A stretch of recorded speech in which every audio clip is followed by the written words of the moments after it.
Hello everyone, my name is Michelle Snow and I am a journalist who makes a podcast in my bedroom with some friends of mine. We make this for the trans community and try to make an entertaining resource, but today this is a desperate plea to be heard, because we aren't, trans people aren't. You have to know what your Minister for Women and Equalities has done to trans people over the last 12 months. On Wednesday and Thursday last week, 3 LGBT advisors to the government quit in protest of their abhorrent refusal to ban conversion therapy. I am not going to parrot the claims the government put out about it, or how they hope to one day magically fix it, somehow, maybe. Every day they did nothing, they made a decision to keep conversion therapy legal, but they attempted to look like they were doing something about it at some point. They wanted to do nothing, and look good doing it. All three also mentioned the treatment of the transgender community by this government as reasons behind their resignations. Regular listeners will know what I'm talking about. Any trans person in the UK will know. Many cisgender people will know. I have to assume most cisgender people don't know. The other option is just too depressing to face. Last year, a month into the first lockdown, Liz Truss, the Minister for Women and Equalities, announced her intentions for trans people to Parliament. Cisgender people heard the reasonable sounding "we must protect under 18s from irreversible healthcare decisions." Trans people heard she wanted to protect trans children from healthcare.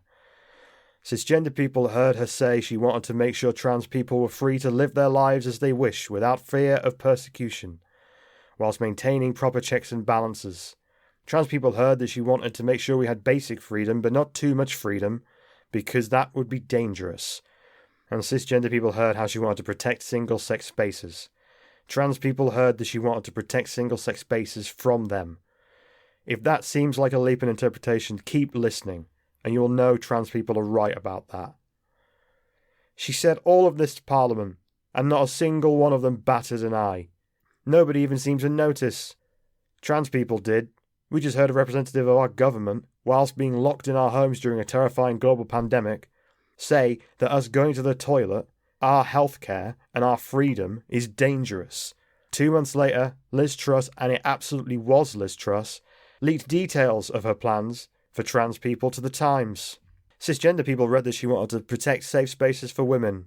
Transgender people read that she wanted to remove access that trans women have had for decades from domestic abuse refuges and public toilets. Cisgender people read that she wanted to counter the rise of gender-neutral toilets. Non-binary people read that she wanted to remove an option from them that stopped them being humiliated every time they needed to take a piss.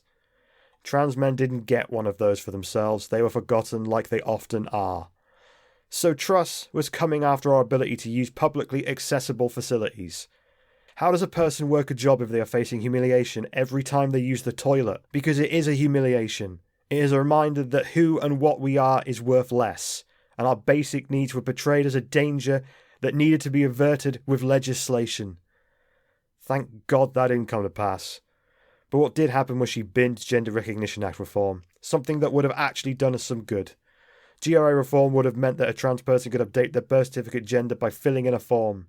The current system requires that we apply to a panel who judge whether we should be allowed to change our own birth certificates, and they base their decision on bank statements and doctors' reports saying how we medically measure up to some standard of man or woman that cisgender people came up with 50 years ago. In the end, she kept the panel, but offered to give us the option to apply to the panel online. After everything she threatened to take away from us, our freedom, our dignity, she gave us email. In December last year, Liz Truss made a speech where she promised to move away from dealing with fashionable societal poisons like racism and homophobia. And here is what she also said. It's led to the left turning a blind eye to practices that actively undermine equality, whether it be failing to defend single-sex spaces, hard fought for by generations of women, enabling and tolerating anti-Semitism, or the appalling grooming of young girls in towns like Rotherham. Her Islamophobia was on show when she raised that Tommy Robinson-level dog whistle, and that shouldn't be ignored. But what also cannot be ignored is how she just said that the left had failed to protect single-sex spaces from us, and trans people using a public toilet is just as evil as anti-Semitism and paedophile rape gangs. And she said that on the last Friday before Christmas. So I think you're going to understand my actions over the last few days that I'm going to talk about now. On Friday, the heat was rising on the government after the 3 LGBT advisors had resigned, and the media was starting to focus on the government's daily decisions to keep conversion therapy legal. Truss needed to make herself sound good on LGBT issues now. It was in her political interest to do so. So she repeated a lie she had been using for quite a while now. She told ITV that the government had brought forward plans to improve transgender healthcare. They hadn't.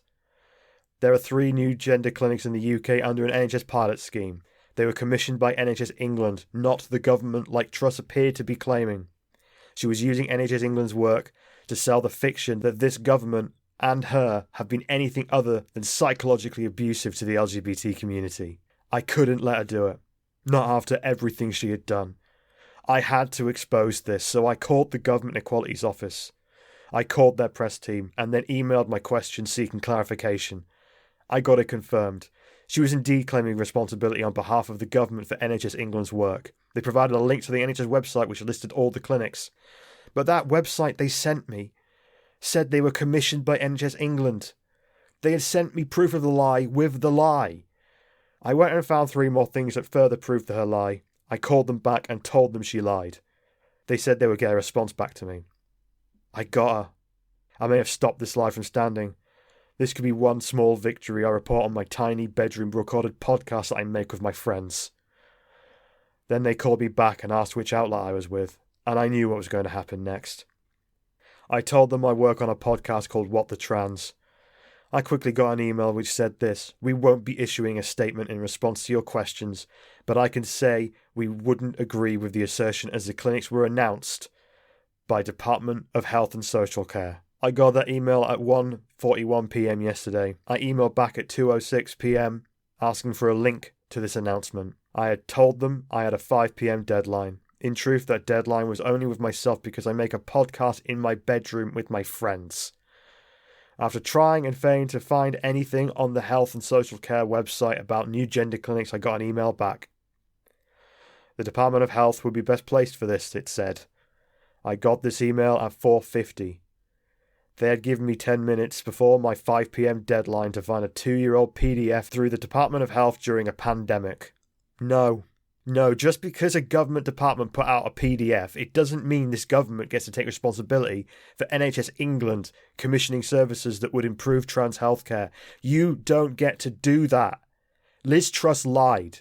The Government Equalities Office lied, and the government lied, and they all did it to use trans people to make themselves look good after finally it was becoming known how monstrous they have been to the LGBT community and especially the trans community.